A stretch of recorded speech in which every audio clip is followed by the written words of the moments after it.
are you? I just wanted to express what a strong woman Nikki was. Even when I first met her when she was a little girl, she was a very strong woman. We were probably, she was probably 18, 19 when we met. I was 20, 21. We went out, we had a lot of fun back then in the early 80s. It was a good time, a lot of friends, out to dinner with friends all the time. I'll never forget the first time I came over for Sunday dinner.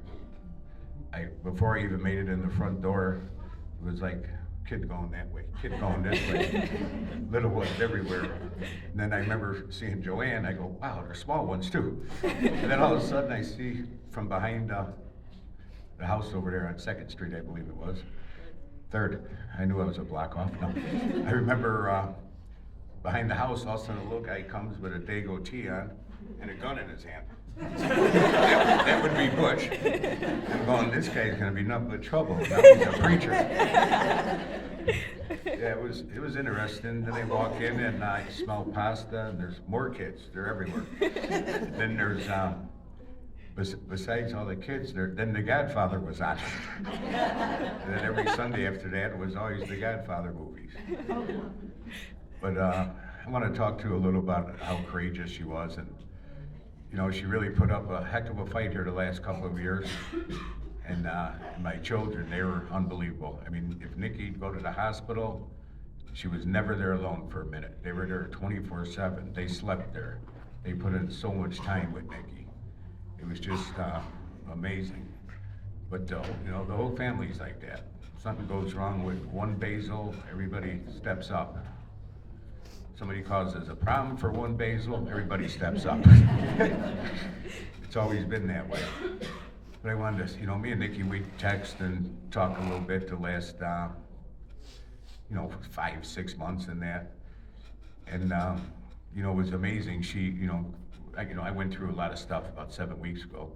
And she was, worried about me. I go, Nick, don't worry about me. She goes, I gotta worry about you. I need, I'm not gonna be here forever. I don't want you, thinking in the wrong direction. She goes, you gotta be here for your kids and grandkids. I go, I know, I'm not thinking nothing crazy. But she always worried about other people.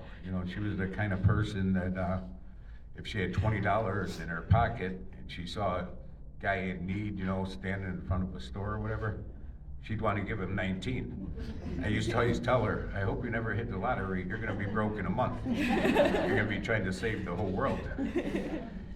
So, but yeah, just very courageous. And my kids just stepped up unbelievable for her and made it so good. Now, everybody's just gotta stick together. That's what I wanted to talk about, the birthday parties. Literally from the beginning of spring, we had Kylie's party. It was at the park during the cicadas. We're all diving away from cicadas. It was a Barbie themed party that was great fun. And Nikki got to see every grandchild and every child's birthday this year. Yep. Yeah, the only birthday she didn't make it to was her own December 5th. But that was kind of her goal. She wanted to have all the birthdays. Tiana's was the last. Tiana was the last one, and I remember that night, Steph called me. I was just started out my situation. I was pretty depressed. I go, you know what? Let me get over there. So I go over there. I got to see Nikki, and it was the last time I saw her. It was Tiana's birthday, and she just said, "Be strong, be strong." I said, "I will, and told her I love her, and it was the last time I saw her. I've talked to her though. I was talking to her up until the day before she died, texting back and forth. And, she was seeing how I was. But she always cared about everybody. Gonna be missed. Love you, Nikki.